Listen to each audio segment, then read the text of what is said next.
Welcome to the Legendarium Green Team. I'm your host, Kyptan, and with me today are Eradandis Good morning or hello. and Little Red Book. Hi. Today, we'll be discussing Startide Rising, the 1983 science fiction classic by David Brin, and the second published book of the Uplift saga. It received both the Hugo and Nebula awards for Best Novel and won the Locus Award for Best Science Fiction Novel.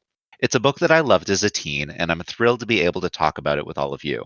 In case you haven't listened to our episode introducing the Uplift saga, we're starting our episodes with Startide Rising because we believe it's where the series really starts to shine, and the first 3 books can be read in any order.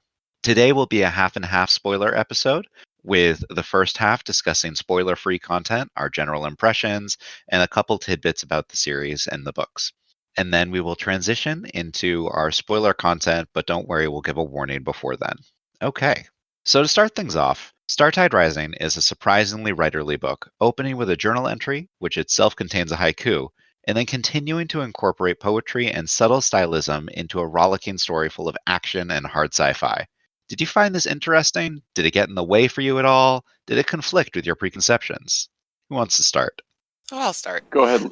So, did it conflict with my preconceptions? Yes, I was not expecting this, but it's a delight. There's quotes from Melville and Shakespeare and a bunch of poets that I'm not familiar with all throughout the book. It's very neatly incorporated into the storytelling. One of the characters references Shakespeare saying he must have been part dolphin, which I thought was pretty funny. But he quotes, I can't remember which play it is, but he quotes a play and then he says that Shakespeare must have been part dolphin. So it's delightful and it's natural. But I don't think it would, if you're not a real big literary person, I don't think it would interfere with your enjoyment of the story. As a kid, when I was reading this book, I definitely didn't catch all of these literary references, but it definitely didn't matter. It absolutely enjoyable as its own story, even if I wasn't like, what exactly do you mean, Takada Jim, when you say like, is he Iago or is he my like other literary illusion or other literary illusion? Yeah. But then eventually I read Othello. I have not I read would say Othello. it's funny. I'm going to agree with Kip because I read it, like the haikus. I didn't care. I read through them as possibly could just because I wanted to keep on going with the action. But like later on when I reread it and when I reread it this time, it was almost like the perfect time to kind of stop and savor. Like you read it, you go through action, and then the dolphins would speak in haiku or trinary, and you just stop and just think about what it is they're saying, or if you have the words on the page, you get to see how it's written. Like there's one haiku in particular that I'm remembering. It was early on in the book where the dolphin's trying to express some type of reverence or some type of like strong feeling of awe. Every verb in that haiku is superscripted. So it's little things like that it's those little writerly flourishes that I really appreciated that time, and it's a blast to get that out of a hard science fiction book. It really is. It absolutely is a blast to get that out of a hard science fiction book because it can be so unexpected. And I will say that this is something that Brin continues into the rest of his books in the Uplift series. But this one, I think, possibly has the most of them because of the heavy focus on the dolphins. Right. That's exactly. Go ahead, Red. It kind of makes me wonder, and we talk about this a little bit in the previous episode, like what happened with the first book? If this is what he was capable of, Yeah. I mean, That's why I recommend that we start with this book. I'm glad I read the first book, but And also, I think the other really interesting thing about it is because this is the dolphin's natural way of speaking, he really kind of gives you an insight of this is how the dolphins actually think. Mm-hmm. right. Mm-hmm. And that's another one of those little writerly flourishes that, if you stop and think about it, it kind of blows your mind. So it's another reason that I like those little flourishes. And the way that they describe Trinary is as a like 3 statements in opposition to each other. It is a 3-level way of thinking. That is a very philosophical way of thinking, and one that like we wouldn't necessarily think is natural to what we consider as current modern humans in animal. Right. That's right. Oh, that's a great point. That's a great point. And that is, I think, exemplified in the form of Kraideki, who is like the dolphin captain of the novel and is one of the best examples of dolphins known both to humanity and to this book. Can I give, and by the way, I want to preface this by saying I love Krydeki, love the character, but I do have a slight quibble about it, if you guys could help me on it. Because this time Sure. I went through the book looking specifically for this. It's mentioned several times in the book. He tells us Krydeki is a genius. He's a genius. He's a genius. The people in opposition to him are like, wow, well, we better be careful because he's a genius. I never really saw Krydeki acting as a genius. I was never shown, hey, wow, that's really smart. Now, mind you, what he was doing was really great, but I didn't see that genius that kept on being referenced. Maybe I missed it. So I think there's one instance where it's really shown, and then the rest is you're right. It's kind of more told than shown. But the instance where it's really shown is when they're like overlooking the crew, and he's talking with Tom Orley, and they have their little Sonic competition where Orley crafts like his human version of a sound image, because Tom Orley, awesome dude, but also kind of genetically modified dude. Yeah. And Krydeki responds with a sonic image that just so incredibly dwarfs Tom Orley's. And I think another moment is when Krydeki is sleeping in his little captain's quarters and just subsonically, subconsciously is able to dissolve the boundaries of his claustrophobic quarters and make himself go to sleep by subconsciously altering the sonic environment of the room. And summoning his goddess. And summoning his goddess, yes. Also, where he's teaching the dolphin philosophy to the crew, there's a scene. What's it called? I'm sure that you're going to... Keenink, yes. Keenink is a logic. Right. And he's giving logic. I don't think he was being particularly like intelligent there. That's like the equivalent of giving a lesson for children. No, to me, okay, fine. I'll let you have that one. I thought it was the other way that it shows him to be smart and not necessarily genius, but he's really good with leading people. And that's what that scene shows, that he has a special touch with that. And that's a kind of genius of its own. Krydeki's Keenink sessions show only like a very small portion of what the captain's capable of, but it's, what he does in his off moments.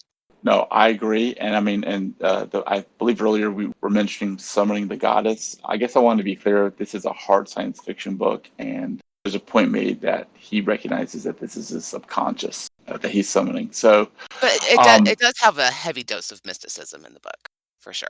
That's true. Despite the fact that it's hard. So anyway, it was just a quibble because I thought Krydeki is an absolutely fascinating character.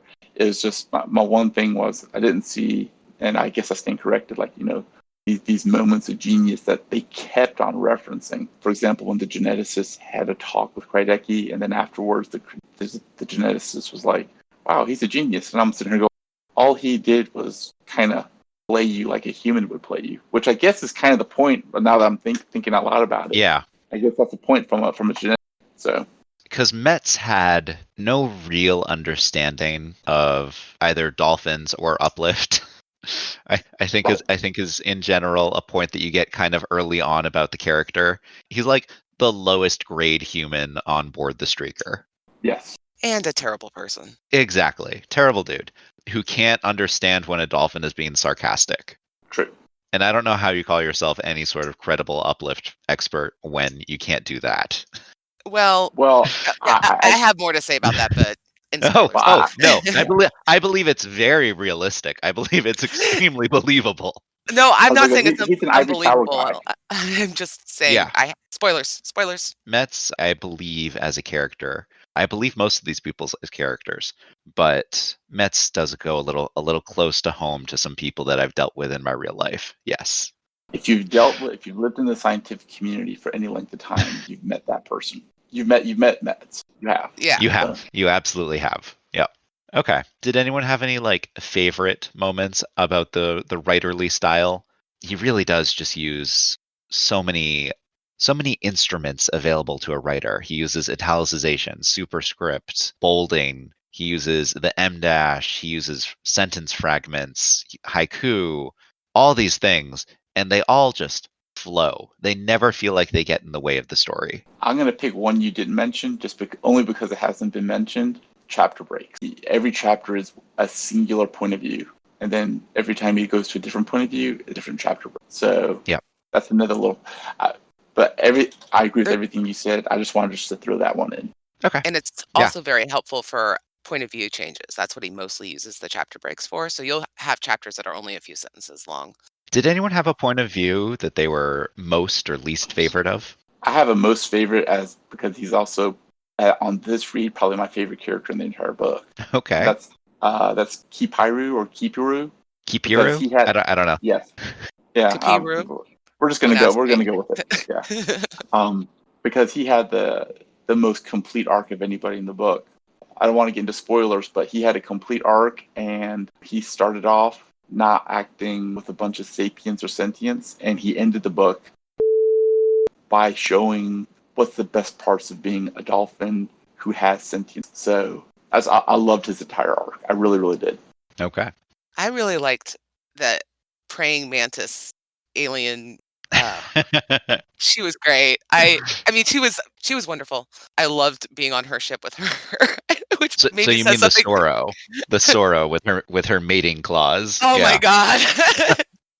Maybe that says something about me. I don't know. But those were just it was such a different perspective than the rest of the story. And it kind of let you in on the political maneuvering that was going on out in there's a huge battle going on over the planet that these humans and dolphins are on. And it let you kind of into what was going on and what were the political machinations of the Empire. Yeah. Okay. Cool. So now let's go further into the world building. I think we can all agree that Brin wrote a very imaginative world. Can you think of one piece of it that stayed with you or made you think? For myself, I'm going to bring up the geology and the metallic, poisonous nature of the oceans of Kithrop, and how all of these dissolved metal salts in the ocean made for this surprisingly clear sounding water for the dolphins. They were like, oh my God, it's semi-tropical ocean, but also slowly killing them all. And I thought that was a fascinating choice to make for a whole bunch of reasons, including the fact that it would be like temptation for the dolphins. It would be showing that there are invisible things that will kill you, but you can't understand unless you can trust instruments that you need intelligence to read. It was showing the time limit that they were all having on this death world that had a sweet, seductive song. And it was being able to show the imaginative flora and fauna that can arise in an environment where metal just floats freely in the water. All of the fish with their metal spines, and the drill trees with their metal mounds, and coral with sharp metal edges. It was a different world ecology. It was an imaginative one, and I liked that. That's a good choice. What do you think, Red? The thing that was most interesting to me was the concept of Uplift and the ethics surrounding it, and how there's this client patron system, and how the humans are dealing with their client species, and how the evil alien empress in the sky is dealing with hers, and just the thought experiment of what we owe, because obviously this is probably something that we're going to try and do. I don't know if we'll succeed in doing it, but we are going to try and do it. What we owe to creatures that we start to meddle with genetically. And I mean, there's some real serious implications when you start messing around with genes. And I also like the way it played with expectations and stuff. Yep. There's an accident. So when they're in the process of uplifting the dolphins, something goes wrong and they can go into this crazy frenzy and beach themselves. We broke something when we were doing, and we're trying to fix it. They're talking about how they're trying to fix it in the next generation of dolphins. And they've been trying for 3 generations, I think, to fix it. So anyway. Yeah. You stole mine, Red. I mean, sorry. no. It's I mean, the reason for the series is the most interesting. What I was struck the most by this time reading it really goes to what both of you are saying. There's no answers. He doesn't sit there and say, this is it, this is right, and this is wrong. He kind of, here's the world I'm building. Here's this point of view. Here's that point of view. You're following the protagonist. You're going to root for the protagonist. But ultimately, he doesn't say, and at least in Startide Rising, he doesn't say, these people's point of view are right, this point of view is right, this way to do Uplift is right, this way to do Uplift is wrong. He just doesn't answer it. He just gives you this story and sets you in this universe, and he kind of leaves it up to you to make those decisions. I will 100% agree with that. Brin definitely says, I'm going to present multiple sides of this argument. I'm going to present multiple viewpoints, and none of them will be perfectly right. They will all be flawed because we are mortal, and it's difficult. It's complicated. These are extremely complex questions, and it's up to the reader to decide what would they do if they were in this future world hundreds of years in advance and able to make these questions, to answer them, and what would they need to do to fight to be in a position where they would have an influence, where they would have an effect on the world making these questions. Agreed. I have go one ahead. more thing that really stood out, is that this author managed to deal with all of these really serious questions and write a really, really fun story. It was so enjoyable. That's true. And you can Very read fun it. story. Yeah, it's just fun. There's booms and there's spies and there's war and there's There's crashes. Tom Orley, secret agent action man. Right, exactly. Yeah. I mean, with his sonar head. Yeah. I think we need to kind of like really thump this point home. You do not, do not have to read any deeper into this book at all. You can just read the story and be completely satisfied. Red is absolutely right. This is just a fun story, period. And I think that what we're saying about the philosophizing is exactly that. It's that, look, he presents his viewpoints. He doesn't preach anything. He doesn't say this is the way, but he just gives you a fun story and then lets you read into it all you want. Right. And there's meat there. There are bones to the story. There is meat on those bones. You can dig in. You can have a great meal. But it's also just beautiful and pretty. Like I was saying, it has metallic fish and whimsy and imagination. And it has talking donut stacks of aliens. And koala bear aliens. And koala bear aliens and pufferfish ones. And it's got drill trees. and octopus ones, yes. Flying intelligent octopus. And raccoons. There were raccoons, weren't there? And also, it has psychic powers, you know? Yes. So, hey. And a not tiny amount of sex. Right. I had a conversation with Lady Sweden about that. I'm just going to walk right over that. So I want to go ahead and get on my hobby horse. He does it in less than 500 pages. All right. He does it in less than 500 pages. Yep, he does. And he manages to fit so much and such a fast pace into those 500 pages. Agreed. Yes. Okay. All in all, how did this book hit you? Who might you recommend it to? What other books does it make you think of that might have a similar audience? What parts of it would you mention to try and hook someone into reading it? Can I go first? Is that okay? Yeah. I'm going to get on another little hobby horse of mine on who I would recommend it to. I'm going to give you two extremes of who I would recommend it to and then who I wouldn't. I'd recommend it to anybody who wants a fun story. We just went over all the reasons why, because it's just a fun story. And on the other end, I would recommend it to anybody who is willing to be open to new experiences and be uncomfortable. If you're willing to treat the book as an exploration into things you may not have thought of, or you may have thought of and had a point of view on, but you're willing to be persuaded to at least consider it, then this is the book for you. And there's some things in here which are not fun. They're pretty tough to read, but he puts it in there. And if you're the type of person that what you want is comfort food as a book, this isn't the book for you. This is not the book for you. If you do not want to be challenged, if you're comfortable in your point of view and you're not looking to see other points of view, this is not the book for you. And for books I'd recommend, this is one that Kip, we've talked about before, The Many-Color Lane by Julian May, the Pliocene Saga. I think that this book is, in spirit, similar to The Many-Colored Land. So I would recommend that one. Same way as in spirit, I would say Foundation by Isaac Asimov. I don't know if either one of you read Cytine by C.J. Chira. Have not, but I've heard of it. The Cytine is, if instead of dolphins, you're uplifting humans. And it's in a human society. And you're cloning people and the consequences of that. It is a little bit of a darker mirror view of Uplift. I recommend it highly. It's a really, really, really good book. It's not a lot of action, but a lot of psychological action is the best way to say it. And then I would say anything by Greg Bear for anybody who likes hard science fiction. We've talked about that before, Kyptan. I think David Brin, Greg Bear, they fall in the category of authors that are hard science fiction. And They've even if you collaborated like that kind together. Yes, they have. In Yeah. one of the Foundation books, right? Yep. Yeah. So there you go, Foundation. So, and there's another one that I mean, I thought about recommending, but they're exploring different things, but they kind of have similar concepts, and that's The Gap Cycle by Stephen R. Donaldson.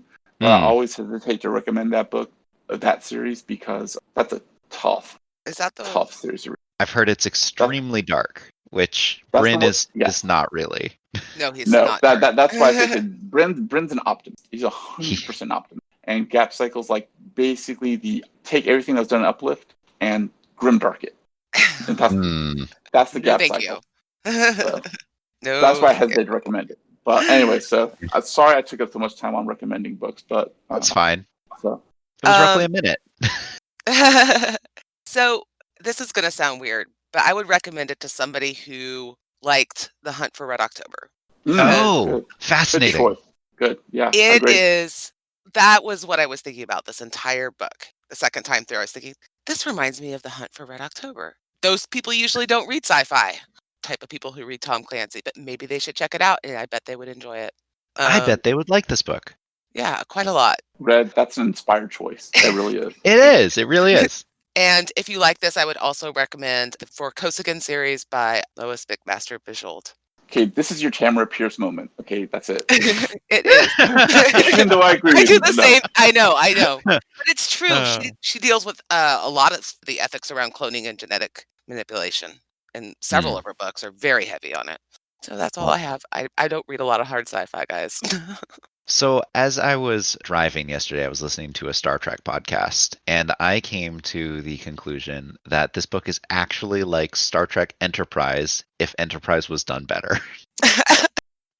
Because Enterprise has it's the first Warp 5 capable ship that's crewed entirely and like led by a human captain.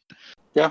And they go out on a survey mission to like explore the stars for the first time for humanity, and it's a symbolic step showing faith that humanity can manage to be a starfaring species on their own. And then Enterprise gets caught up in horrible plots that have nothing to do with that original mission. I have not watched Enterprise, so. But the idea and like the similarity and the like relative weakness of their technology in comparison to a world and a galaxy that's been spacefaring for centuries, as opposed to, giga millennia, but that's a different story, Right. is very similar. And even on Enterprise, there's like the Vulcan crewmate who is not there to be in the command chain, but just to advise. Strikes me very similar to the humans on Streaker, who are there to advise and help and, do some engine maintenance. I mean, and yeah, stuff that's hard. Let me say the NIST machine. And the NIST machine. The NIST machine's the Vulcan too. Yep. That's a great. I just want to say that while what you said is a good point. We'll get to the NIST machine. We will get to the NIST machine. But yeah, I am like still kind of reeling from your Hunt for Red October recommendation. It's such a good one. Well, if you can read Tom Clancy, you can read this. This is a lot easier than Tom Clancy. No, I mean, I don't know. Tom Clancy's a drag sometimes. Oh, well, Tom Clancy does the whole technical specifications of every little thing, and then a paragraph on what actually happened. It's like I didn't need the tech manual Watch the movie, guys. It's a really good adaptation. Yeah, I love the tech manual about like this is how you separate hydrogen 3 from hydrogen 2. I like that. Well, obviously lots of people like it because he's a bestseller. Well, I liked it as a teen for sure. Yeah. There's one other book I forgot to recommend, and it's not going to be anywhere close to what Red said because I think Red's choice trumps all of ours.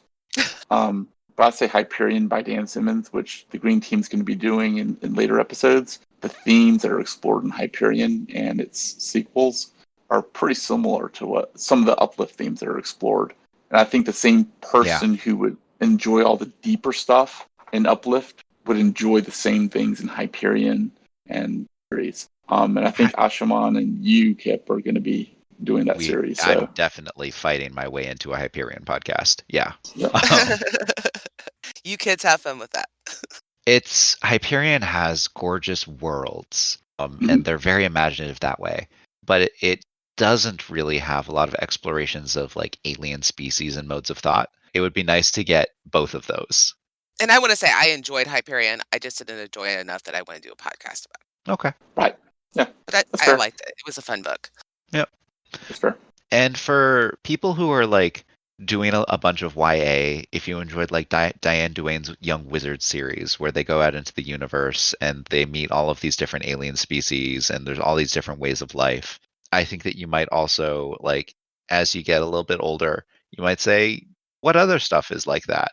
And you might go into this and be like, okay, this is a very different world, a different imagining of the universe, and comparing and contrasting is fun. Okay, but you still get fun aliens in both of them.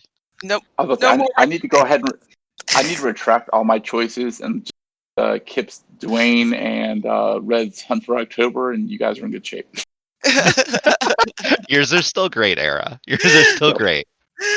But 1 and 2 were said by both of you guys. So those are both incredible choices. Very good choices. Okay. So let's go into spoiler discussion. Warning, if you have not read Startide Rising, we're going to be doing full spoilers. If you don't care about that, keep listening. If you do, maybe tune us out until you finish the book. Okay. So one thing this book does is pair characters together and then compares and contrasts them. It has acknowledged in-universe pairings, like certain dolphins having their humans, or the 3 romantic pairings, which are obviously canonical. But it also has implicit pairings, such as Takeda Jim versus Krydeki, and Metz versus Krat, the Soro Queen. What pairing of characters did you find most interesting, and why? Red, do you want to go first? No. I can start talking, and then okay. I'll just interrupt you. Kip, do you have thoughts, or you want me to go ahead and I have a thought. Mine is Metz versus Krat. Good. That's a good choice. Yeah. But explain. So the pairing that I find most interesting is Metz versus Krat, where Metz is the human geneticist in charge of Uplift reporting, basically, on the Streaker crew. And his reports are going to go out to everyone back on Earth when Streaker is finished with its mission. And he can't let go of that place, of that like position and that mentality throughout the whole book. He's focused on getting his report safe and doing his like Uplift data and his experiments above everything else, above all other mission objectives. And it's so short-sighted. And Krat, the Soro Queen, is up in space, and she's thinking about, we stopped uplifting these patron clients like just a little too early. And wouldn't it be great if when we like find the progenitors and we capture the Streaker crew and we are ascendant among the galaxy and all the old rules are forbidden, all the old rules are expunged, that we will get to meddle back in their genes again and make them shed less and smell better and be more subservient and never interrupt us. And she can't get this resentment off of her mind to the point where she often misses bits of essential data that are being brought to her, or is slow to respond, or doesn't even try to understand the viewpoints of her former client species. Right. Yep. And it's really to her detriment. Whereas Metz also has very similar blinders regarding Krydeki and regarding Takeda Jim and Kathajon and his Stanos. And he's the scientist who really wants to prove his position before looking at the data. I think that's excellent. I think the only other thing I'd add to that, because I thought you were going to mention this, is that I'm sure I'm missing a bunch of points about Metz right now in this little overview. Yeah. Well, no, just like Metz blindly thinks that science or reason trumps everything. So if we just present the data to the aliens and give it to them, they're going to let us go. We can go about our way. And Krat is like essentially the ultimate realist, and she casually uses violence to achieve Yeah. her own selfish ends. And there's never a thought in her mind, like, the humans are never going to get out of this. The dolphins are never going to get out of this. She's going to do with them whatever the hell she wants to, because might makes right in her mind. So I thought that was another interesting contrast between those two characters. Yeah, Metz fails to understand the dire situation that Streaker and Human Clan is in now. He's never lived with that fear, with that threat. He's in his ivory tower. He's lived a life where debates and discussion are all that he's really had to worry about, and like subtle little political maneuverings to do his illegal uplift work. Mm-hmm. And he's about to be called on all of that. And his response is to run away. Yep. Well, and he doesn't seem to realize that other people have different motivations than his own motivations. That they're, No. Yeah. you know, He doesn't realize that Takeda Jim is just humoring him and secretly Right. seething inside the entire time. right. He just doesn't realize that what motivates him isn't important to a lot of people. And you got to be real about the fact that other people have different motivations and different plans and goals, and they don't care about your BS. I mean, They Not- care about your BS exactly as much as you have the incredibly wrong power to decide their reproductive status. Right. Because Right. he does not deserve that power. True. and that is something that he subtly threatens people with on a regular basis. Yeah, Like, not even subtly, but yeah. that's true. It's interesting because, like, this discussion kind of leads to two other character dynamics that are, I think, just as fascinating in the book. And you mentioned one of them, Takeda Jim and Krydeki, because Metz is central to kind of like the contrast between those two characters. Yep.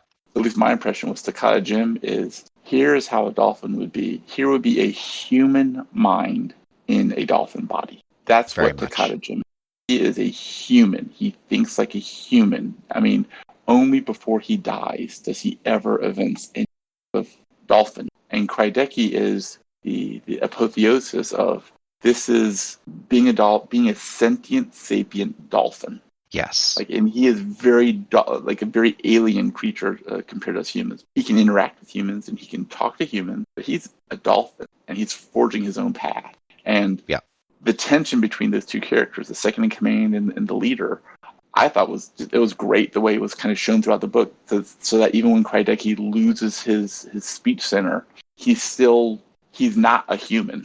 So he's able to tap other parts of himself to still be sapient and be sentient and achieve his objectives. So whereas Takeda Jim's complete and utter humanity is what leads to his death. I think that Krydeki is an example of a dolphin that is better than a human, that has taken all of the human aspects of thinking and been able to fit that into just a portion of his consciousness. I like that. He still has, I would say, the majority of his brain as dolphin, as living in the whale dream, as thinking in contrapositional points, as believing in trinary and natural dolphin ways of thinking, or not natural, but whatever dolphin kind is going to be. Krydeki embodies the best of it. Yep. And Takeda Jim embodies just having those so-called animalistic and primal parts subjugated by the Anglic thinking, by the human thinking patterns. And sure, he's able to induce the primal reversion in his crewmates, in his crewfen, but he himself does not succumb to that. Yeah, and he does it deliberately and in a He succumbs to human stress, to human errors. In fact, the very same errors that Metz is making in thinking that the Galactics are reasonable, in thinking that he doesn't have to change who he is in order to survive the situation. He doesn't have to change his assumptions. He doesn't have the constant doubt and objection and self-opposition that is implicit in Trinary's statements in his thinking anymore. He's lost that. Well, and I want to just add one more point to this, because I think the ultimate example of what you're talking about goes to one of Ed's earlier points. There's that flaw in dolphins where they will rush to go save each other. They have that rescue fever. Well, they'll go rush to save each other. Takeda Jim deliberately and with forethought takes his crewfen, the one he's corrupted, I guess I'll say, Yeah. And sends them out to die. I mean, Yep. does it Yeah. deliberately, Yep. and he doesn't care. I mean, yeah. And He then just does it, takes off in a starship alone. Yep. He was That's like, "Hi guys, Yeah. So, I'm gonna live through this." I'm going to pilot a starship on my own when it normally takes like 3 or 4 people just to man the bridge. that's Oh. right. Clearly right. in display of like higher rational behavior, Well, he but gets also being an idiot about it. and he doesn't. So okay, the midshipman. I can't remember his name. Toshio? Toshio. Toshiko. Yeah. Toshio has sabotaged it. He's Yes. and Yes. he doesn't even bother to check before he takes off. He doesn't do anything. He just takes off. Because I mean, because it he's a was human and humans are arrogant. delicious. Yeah, but even that's just dumb. That's just a dumb mistake. Yeah. He underestimated Toshio. He hadn't seen his growth. He still thought of Yep. him as like an idiot midshipman, even presented evidence to the contrary. And he Right. Yep. didn't re-examine his assumptions. Yep. And that is Mets. Yeah, that's true. Since we mentioned outer space, there's another pairing. I want to do a species pairing, if you don't mind. Sure. That I think is subtly brought up in Startide, and it plays a bigger role in the next book. It's the Thenninen's attitude towards what's going on versus everybody else's, all the other aliens, the Tandus and the Soros, and their attitude towards what's going on. And because we get that moment where the Thennin is dying and Orly's talking to him. And We do. The Thennin explains, look, we don't want to hurt you. We want to help you. I mean, it's the difference between, I was struck by, because the Galactic Civilization, they're a bunch of, to Red's earlier point, they're mostly a bunch of fanatics. But out of all these fanatics who are just seeking to use their own ends, you have like these little spots, and like the Synthians who die, the Thenninins, they're true believers. Like, they genuinely want to help species. They want to uplift in the right way. They want to conserve. They want to help. Yeah. And so they're perplexed why humans are running away from them. They really, hey, why can't we be buddies type of thing? Like, mind you, we're the bosses, but like, kind of Yeah, like, see, benevolent masters, right? I The actually, Thennin are very Benevolent slave friendly, lords. but they're I hugely patronizing. I was just gonna Right. say, Right. I did not feel comforted by that conversation. I felt like, wow. So somebody who's gonna exploit you and doesn't care about you, they might let you go, but somebody who loves you enough to help you, they never let it. So I thought it was creepy as hell. I did Well, I not mean, like that. contrast the Hindus or the Soros, who basically they're like, we can't wait to get some lunch. Humans are going to taste good, and we're gonna get rid of them, and then we're going to take care of their I species. I know, but mean, I'm just saying, I don't think it's as hopeful or as bright. I mean, it's not the brightest possible thing, but it is brighter. Bob brought that up really to show that there's not a gestalt. There's not like No. all the aliens act this way. Like, they have gradations, like different. They all think differently. Here, mention of the Nismatians, then from Rainey, who want to help the human, and they're kind of in the background. And then you have like the Synthians, who they want to be allies with the humans, and then they die. And then you have like the benevolent slave lords, who are the Thennin, and then you have like the bad guys, who are the Soros and the Tandu and all them. So Yeah. I think you get a palette of different views. So I want to talk about Toshio and the pilot dolphin, Kipiru? Kipuru. We're just going to call them that. Kipuru. Okay. I'm going to probably Sure. call them 5 different things. We will try our pronunciations the best, but when we get to talking about the Karenk, we will fail. So they have a very antagonistic relationship at the beginning, because Kipuru is basically he's a jerk. He's mean to Shira. He sees the midshipman as somebody he can bag on all the time. And then they have this emergency, and they start going into rescue fever. And Toshiro can't get them out, and so he spends time reciting a nursery rhyme from his home planet that basically is calling himself a child. And he's asking to get rescued, because the dolphins are known to rescue children. And that's the way he gets, I can't say it, guys, the pilot to come out of rescue fever, and he saves them. Kipiru. And so that moment changes both of them. Mhm. And they both it reevaluates their relationship. At first, Toshiro says that he's never going to be able to see Kapiru in the face. He's going to have to hide in his cabin.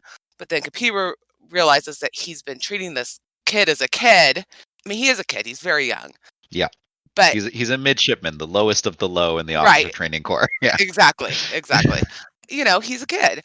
But he realizes that Toshiro was able to save him by tricking his instincts. This clever little move that he did, even though it was embarrassing to himself, fixed a problem, and they were able to solve the problem. Yeah. And that starts them both on an arc towards growing up, because Toshiro grows up a lot too. When you get to the end of the book, Charles and Toshiro went to sabotage the ship and rescue the little Kikis. Mhm. Kikui. And you see how much he's grown up. And he's able to also get Charles to wake up and realize, hey, Takata Gem is not our friend here. Yeah. Because Charles is kind of like, A chimp mess. yeah, exactly. Well, he's not even that. He's antisocial. He's not even that. Yeah, he's just, I view him as like autistic. And That's also a great terribly description. antisocial.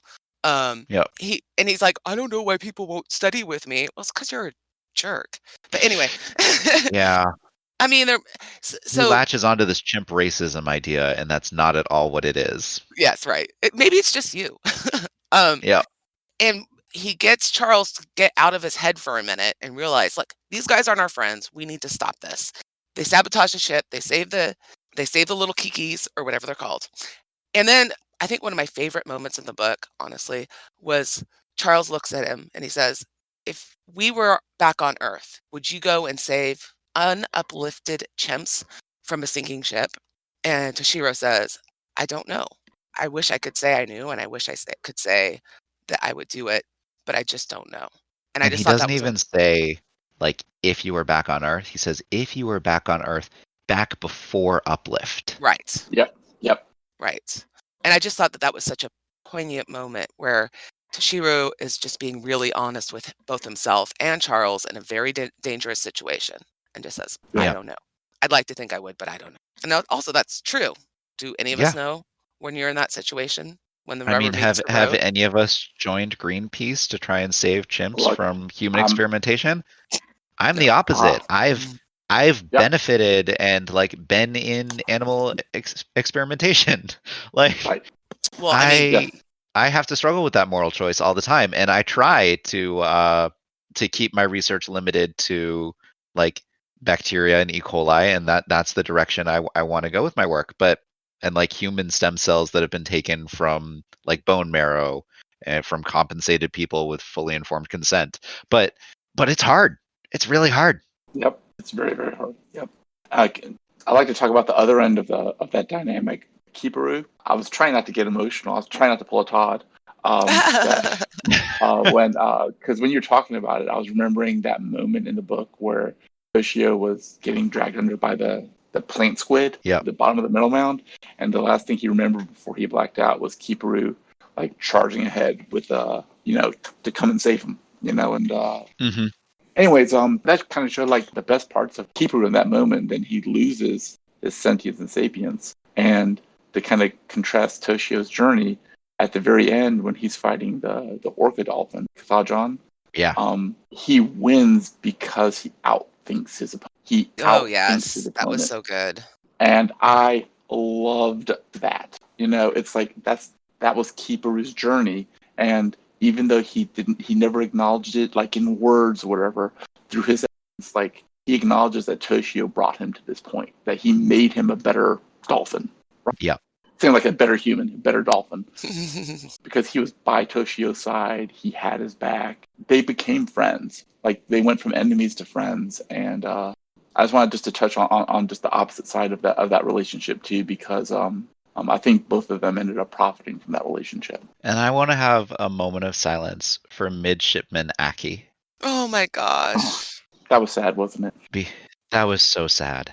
Yeah. And wasn't he Toshio's best friend? Like Because talking about parallels, Toshio and Aki is a definite character pairing. Yes. Mm-hmm. And Toshio, we can talk about the ending if we want, but I think borderline survives. And Aki most emphatically does not. Yes. Yeah. I thought the bittersweet moment for the whole Aki part was when, so how's Aki? And then Kiparu sent back saying, let him know that he was sentient to the end. And Yeah. that broke my heart. That broke my heart. It's like, Yeah. Anyways. And what was interesting is because he was contrasted with Cathal John, the Orca Dolphin, who it was my impression that I don't think he ever really lost much of his sentience except until the end. The very end. He was just giving in to his he wasn't predisposition. He wasn't an example of like extreme stress atavism. He was an example of like, I don't know, like a submerged personality surfacing. Yeah. Yeah. Genetics gone wrong. Dr. Jekyll, Mr. Hyde type of thing. Metz being a complete and total idiot. Yeah. Yes. Yeah. Yes. That was, and that's one of the things that not upsets me, but when you start messing with people's genes, it can go really wrong. And Metz doesn't care. He's just doing stuff. And again, it's an example of Metz being more like the Soro Queen who uplifted the Tandu, who are like these hyper warriors, and it feeds into this aggressive version of Uplift, this warlike thing where you make your clients into something that can do battle for you. Yes. Right. Yes. Or, to what we're talking about, it also has human civilization versus Uplift civilization, because, we're sitting here staring in horror that you have your client species indentured for 100,000 years. Wow. They make a point saying indentured servants for 100,000 years. And you're like, wow. So they got to do whatever you say for 100,000 years? That's obscene. But then you think about on the other end to what Red's talking about is, and you have 100,000 years to make sure that all your screw ups and all your meddling and all the stuff you're doing, you bring up a proper client. Yeah, exactly. That's you bring what them up the right way. Right. And it's an extremely perverse incentive. Yes. Yes, it is. Because it pressures the uplifting civilizations to get their uplift done as quickly as possible so that they'll have all the rest of their indenture period to like get use out of their species. Mm-hmm. Right. Whereas ideally it would be just the very slowest, lightest touches with careful consideration on these species to get them uplifted and sentient. I say ideally like we've even decided that uplift is a good idea in the first place, but if you're going to accept that uplift is a good thing, you will want it to be the most considerate, natural, and gentle process. And that might take 100,000 years, and that's reasonable for that. Right. But we do see that, like, for chimps, for dolphins, no, it's been a couple hundred years. Right. And like they're already arguably sentient beings, sentient species that deserve no more interference except those that they choose for themselves. Right. Hold that thought. We need to come back to that in Uplift 4. Yeah, we do. Yeah. So just please hold that thought. Because we do have the example on Kithrop of the Karank and sorry, I have to do the cough. A species that was uplifted to be mining devices, living mining devices for their patrons. Yep. That is a horrible abuse. The incentive for them to reach the core of the planet is so they can start ingesting radioactive materials, which their metabolism has been re-engineered to only work upon. Like, right. It's pretty messed up. Sure. Yeah. That I'm sure was a harmless uplift procedure. Well, I mean, they're actually on this planet because they were given retirement. It's a reserve. Because they had been so badly treated, and the rest of the patron species were horrified by what their patrons had done to them. And it was horrible. But the thing is that it got to such a far state before anyone noticed.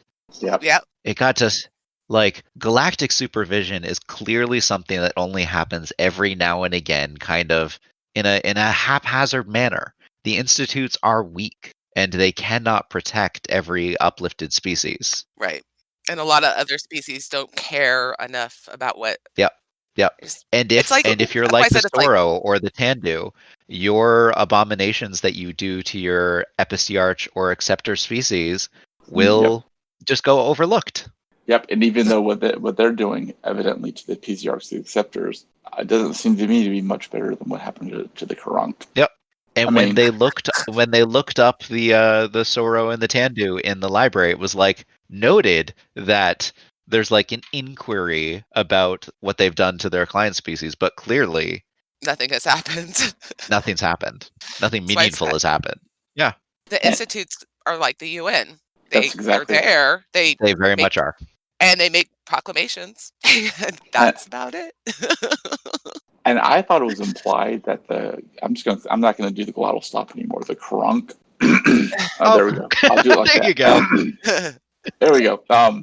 That they had developed psychic powers. They had them, but they must have been really developed over the time period they were in Kithra, because when they shout the "Leave me alone," I mean, it blasts the species in outer space. So, I mean, I thought that was kind of an implicit thing of, hey, natural evolution still occurs. Right.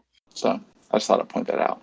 That they've developed this way to talk to each other through the crust of the planet is interesting. Yeah. Because it's been what, like 400,000 years on this planet? 400 million. 400 million. Yeah. 400 million years on this planet. Yeah. Side note, I know that I've complained on the Discord about the timelines for Malazan. Yes. And it bothers me in that book. It doesn't bother me in Brin. And I have to just come clean. I have no rational explanation for it. I just want to go full disclosure. So, okay, go ahead. Well, I mean, that's just the thing. I have same issues with different books that I have no reason to hate it or like it, and it doesn't bother me in another book. Okay. I think it's different when you're dealing with travel times across 5 galaxies. You got to have some astronomical time in there, some geological time. Yeah. It's not all on one planet. So, anyway, go ahead. Sorry, that didn't mean to divert. Do we find out? So, I have a question. Do we find out more about the floating flotilla, the dead flotilla that's out there that yes found? Maybe. You can say yes or no. It's talked about more. Sure. Okay. Yeah, this goes to, like Kip said in the last episode, Brin he throws out, basically every book is a series of him throwing out as many possible ideas as he can, as fast as he can, and just like every book is just bursting with like the energy of his ideas. The downside to that is that you'll have a whole bunch of ideas that are just kind of left hanging. Okay. And so I will the Uplift series is in unfrozen years. Yes. I don't hold this theory with a lot of credence. Like, this might be the longest book that we've been waiting for, and we can forget about Rothfuss and George R. R. Martin. Like, I mean, if he's going to write theoretically, a book, it's gonna be what happened to the guys who were left on Kithra. That's the hanging Chad. Were they left though? They had a ship. Is this what you guys were arguing about? Yeah. Yes. I don't think they were left. I mean, they were left, but I think they get off. I think they get off the planet. I think they get back, maybe not to Earth, but at least to some like piece of civilization that they can hide out in. Maybe they make it back to Timbrim. It was said that they needed to make at least 5 jumps before they could get to somewhere close to, I guess, a galactic civilization, and they didn't think the ship could make it those 5 jumps. So they didn't think they had the rations. Yeah. Well, no, they didn't think the ship could make it too. Because I went back and looked at that, and you're right. You're 100% right about that. They say they don't think the ship can make any jumps. Right. They think it's technically capable, but like, who could pilot that? So I was very hard on there's no way, they're all dead. And then Kip's, of course, that they made it. I had upon further reflection, Brin is an optimist. He likes to have things work out in some fashion. So I'll go with they made it, but not everybody. Okay. Some of them are going to die on the way, but whoever makes, but there'll be somebody. Agree with that. Yeah. Because they clearly have a super dangerous journey ahead of them. Yes. I say I'll definitely say this. I don't think they stay on Kithrop. No. Well, they can't because they're going to die if they stay there. They're going to. Well, but they could like try and accept that. They could try and say like, okay, we're going to use like the skiff's power and tools to try and cobble together some like end of life situation on Kithrop, and that doesn't sound like anyone on that ship. Yeah, I was going to say that doesn't sound like any of the characters. Nope, they're not up for that. They're going to try. And if they have to try and die, that's what they're going to do. But they're going to Yep. try. Exactly. Tom Orley is going to try and survive. I mean, there's only one character that was left behind that I felt like was more of a blank slate. That was Denny.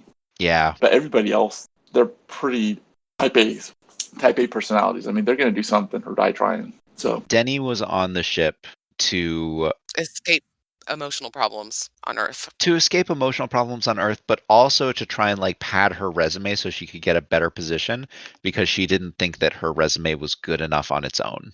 Mm-hmm. And that is not really a great reason to get embroiled in an interstellar war.